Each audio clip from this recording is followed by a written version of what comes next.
Well, it's great to be back in Gladstone, which is a great part of Australia, a great part of Queensland. I've been here 3 times in recent times with this very decent bloke. His name's CT, Chris Trevor, who I am pleased to count as a friend of mine. And he's been a good, strong, loyal friend for many, many years, but more importantly, over a lifetime has made it his mission to stand up for the good people of this region. And he is regarded by many as a local legend. Today, as I'll be doing around the country today, in the coming week, I want to release our plan for Queensland. This puts together in a single document that which we have invested already in the great state of Queensland and what we'll be investing in the future. This is a proud record of supporting jobs, hospitals and schools and broadband right across the state of Queensland, because we believe in Queensland's future, we believe in building Queensland's future, and we think the last thing Queensland needs at the moment is Mr Abbott cutting Queensland's future and joining company with Campbell Newman to do the same. Today I'm in Gladstone to talk about building the new industries of the future, the new jobs of the future and the new apprenticeships of the future. One of the ways in which we build the new industries of the future is to get behind new innovation partnerships. And in recent weeks you would have seen me speak about the importance of high-tech manufacturing and our new partnerships there. Our medical technology research partnerships when we visited the Translational Research Institute in Brisbane. When we're in Perth, we spoke about the new oil and gas industry partnership, which is to take our expertise in that sector and turbocharge new jobs in the oil and gas sector for the future. Also, the biotechnology fund that we have launched to help take our research findings there and commercialise them into new job opportunities for the future. And today I'm talking about our new mining innovation partnership, a mining equipment and technology services innovation partnership, which we'll be basing in Queensland. This is important because this sector represents just under 3% of the Australian economy and is one of our fastest growing export sectors. We're good at this and we need to turn it into not just what we use here domestically in Australia, but in a new plan for export and platform for export across the world.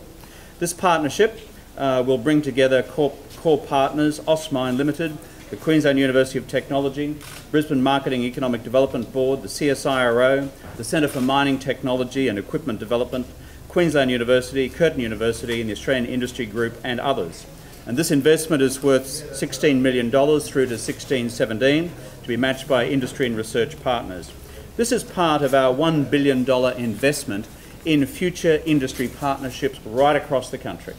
We're not just talking about our investments in the car industry, we're talking about our investments also in the new manufacturing industries for the future, like the type that you saw with us when you visited the Australian Hearing Hub in Sydney. The new industries which will be created through oil and gas technologies, selling them around the world. The new industries to be created also in what we're doing with medical research and biotechnology, and now also in this critical sector, mining equipment and technology services. We are world-class in these industries, world-class in our research, and therefore our challenge is to turn that into new export industries for Australia, to grow new jobs in these sectors and to provide for new apprenticeships in these sectors as well.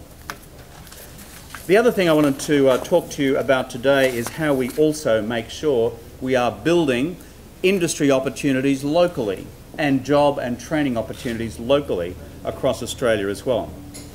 I've announced that with the industry participation plans, we have taken that requirement for firms to draw upon local industry and local jobs from what was a $1 billion threshold to a $500 million threshold, now to a $300 million threshold. I remind you that this is all about when big projects come, like they come to Gladstone, that there is a genuine opportunity to access those economic opportunities for local businesses, local jobs and local apprentices. That's why we've done it. And I am stunned by the fact that Mr Abbott voted against this plan in the Parliament when we had it at $500 million. I presume therefore he'll be voting against this plan now that we've brought it down to $300 million. We have a plan to build the new industries and jobs of the future through Australian industry participation plans. Mr Abbott has voted against those plans, which represents a cut to local industry opportunities, a cut to local jobs. So while we're building local jobs through Australian industry plans, Mr Abbott is cutting into local industry opportunities and cutting into local job opportunities. And if you've got doubts about where he stands on the future of jobs in the future at the local area, just don't vote for him.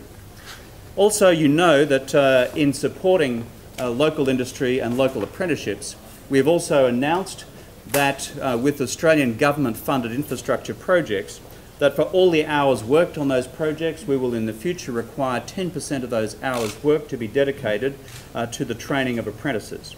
The other thing we've done to support apprentices is increase the Tools for Your Trade grant to $6,000 so that these young blokes I saw here earlier today can get a helping hand going out to buy their new drills, their new saws, their new hammers, because it all adds up, particularly when you don't have much in your back pocket when you start an apprenticeship. I also spoke yesterday about our plans to build on apprenticeships in the future by giving TAFE a future and not just a past. I've seen too much of cuts to TAFE across Queensland and across Australia by Liberal state governments.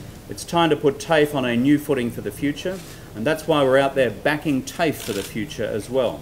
And that means looking at ensuring that the state and territory governments maintain or increase their effort over time. Secondly, that if we're increasing our budget, which we have, they're not simply pulling the money out the back door. Thirdly, if they fail to do that, then working out individual contracts with individual TAFE colleges where we would fund them direct.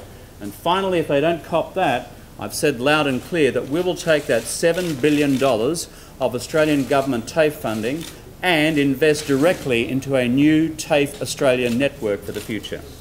All of these are about building new jobs and new industries for the future so that young apprentices like these guys get a fair opportunity.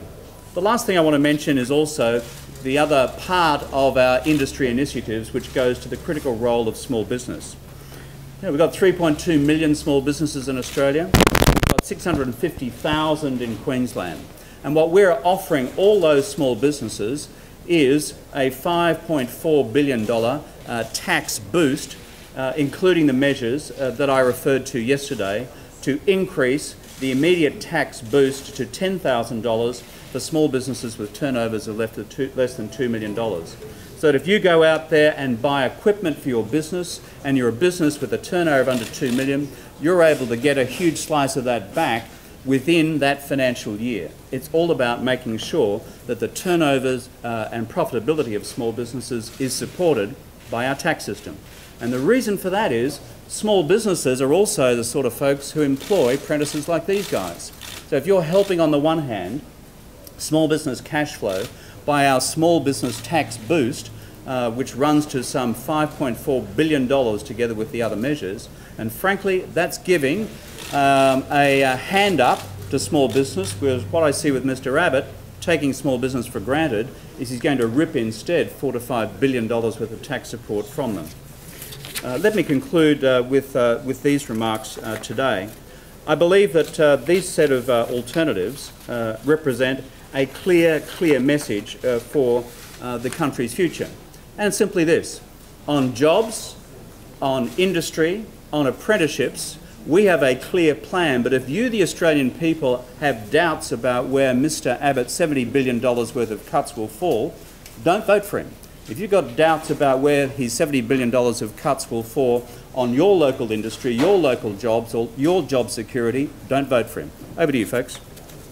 Yes, do you accept that that $70 billion figure that you're using has been found by independent fact checkers to be wrong, and if so, why do you think it is? We simply base that on statements provided by the Treasury and Finance spokesman by the Coalition. And secondly, the Coalition as of now have not provided any full compendium of their cuts and policy undertakings for this election with 4 to 5 days to go.